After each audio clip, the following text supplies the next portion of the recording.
To Sheela kitchen అండి. ఈరోజు పుట్నాల పప్పు హల్వా అయితే చేశాను.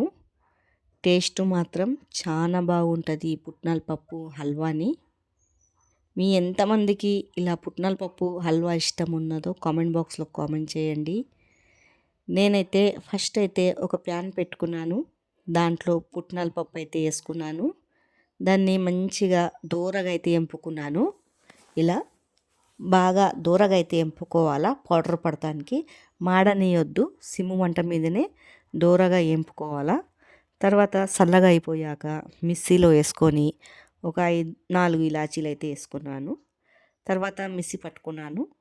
బెల్లం వేసుకున్నాను కొద్దిగా, మనకు తీపికి సరిపోయేంత. కొద్దిగా నీళ్ళు పోసుకున్నాను దాంట్లో.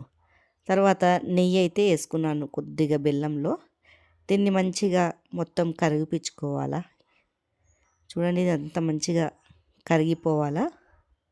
ఇలా చూడండి, ఇలా కరిగిపోయింది కదా. తర్వాత కరిగిపోయాక కొద్దిగా ఉడకనియాలండి బెల్లంని.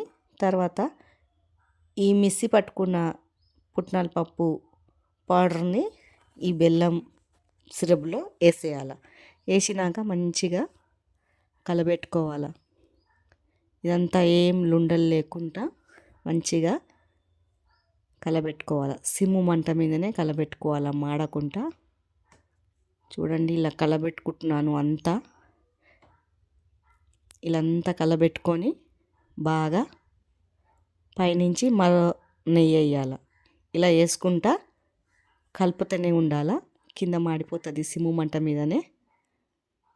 మళ్ళీ మరొకసారి నెయ్యి వేసుకోవాలా. ఇది మొత్తం మంచిగా దగ్గరకు వచ్చేస్తుంది. చూడండి, ఇలా అంత దగ్గరికి అయితే పడుతుంది. ఇలా అంత దగ్గరికి పడినాక స్టవ్ అయితే ఆర్పేయాలా. ఒక గిన్నెలో సర్వ్ చేసుకోవాలా. చల్లగా అయినాక పిల్లలకైతే పెట్టాలండి. టేస్ట్ మాత్రం చాలా బాగుంటుంది.